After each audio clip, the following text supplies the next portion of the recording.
আমাদের গ্রামটা শান্ত, চারদিকে সবুজ ধানক্ষেত, দূরে নদীর ধারে দাঁড়িয়ে থাকা নারকেল গাছ আর বিকেলের হালকা বাতাসে দুলতে থাকা কলাপাতা। কিন্তু গ্রামের উত্তর দিকে ছিল এক জায়গা যেটা সবাই এড়িয়ে চলত, ভাঙা জরাজীর্ণ এক পুরনো বাড়ি। লোকেরা বলতো সেই বাড়ি অভিশপ্ত। বহু বছর আগে সেখানে থাকতেন রাশেদ সাহেব, গ্রামের অন্যতম ধনী জমিদার। তার স্ত্রী নাজমা ছিলেন খুব সুন্দরী কিন্তু নীরব স্বভাবের। এক রাতে তিনি হঠাৎ নিখোঁজ হয়ে যান। কেউ জানে না তিনি কোথায় গেলেন। অনেক খোঁজ করেও তাকে পাওয়া যায়নি।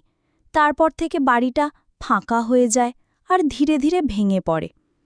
কিন্তু গ্রামের লোকেরা আরও একটা কথা বলত, প্রতি বছরের একই রাতে চাঁদ উঠলে বাড়ির ভেতর আলো জ্বলে ওঠে, আর ভেতর থেকে কারুর হাসি বা কথা বলার শব্দ শোনা যায়।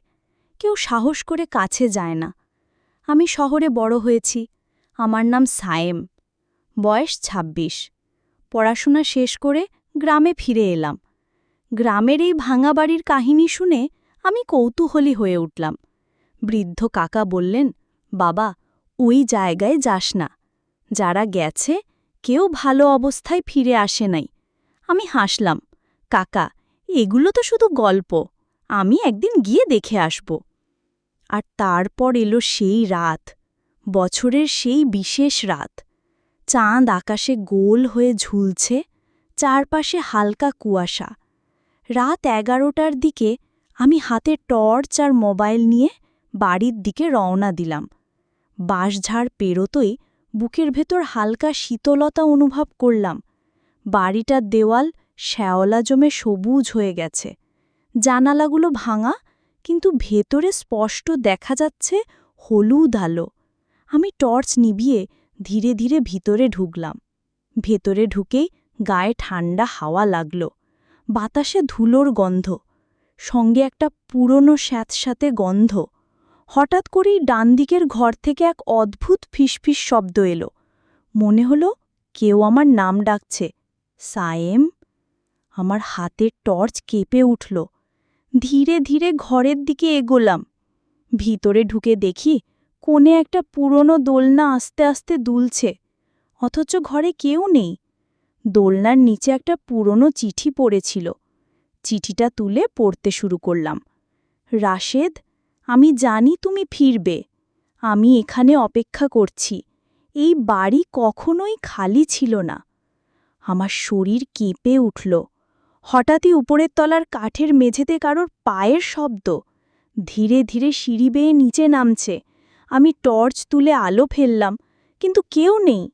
তারপর হঠাৎ আমার কানের কাছে ঠান্ডা নিঃশ্বাস, তুমি তো ফিরে এসেছ। আমি তাড়াতাড়ি পেছনে ঘুরলাম, কিন্তু কিছুই নেই। দরজার দিকে দৌড় দিলাম, কিন্তু দরজাটা নিজে থেকেই বন্ধ হয়ে গেছে। ধাক্কা দিয়েও খুলতে পারলাম না। তখন আলো নিভে গেল। শুধু জানালার ফাঁক দিয়ে চাঁদের আলো ঢুকছে। সেই আলোয় আমি দেখতে পেলাম ঘরের কোণে সাদা শাড়ি পরা এক মহিলা দাঁড়িয়ে। তার মুখ অন্ধকারে ঢাকা, কিন্তু চুল লম্বা আর ভেজা মতো ঝুলছে। তিনি ধীরে ধীরে আমার দিকে এগিয়ে এসে বললেন, তুমি তো আমার চিঠি পেয়েছ, এবার আমার সাথে চলো। আমি এক পা পিছিয়ে গেলাম। হঠাৎই তার মুখ চাঁদের আলোয় স্পষ্ট হয়ে উঠল, কিন্তু সেখানে কোনো চোখ নেই, শুধু ফাঁকা কালো গর্ত। আমি চিৎকার করে উঠতে চাইলাম, কিন্তু গলা দিয়ে কোনো শব্দ বের হলো না। পরের মুহূর্তে দরজাটা হঠাৎ খুলে গেল। আমি প্রাণপণে দৌড়ে বাইরে বেরিয়ে এলাম। বাঁশঝাড় পার হয়ে যখন গ্রামের রাস্তায় এলাম, তখন শ্বাস নিতে কষ্ট হচ্ছিল, চোখে পানি আসছিল।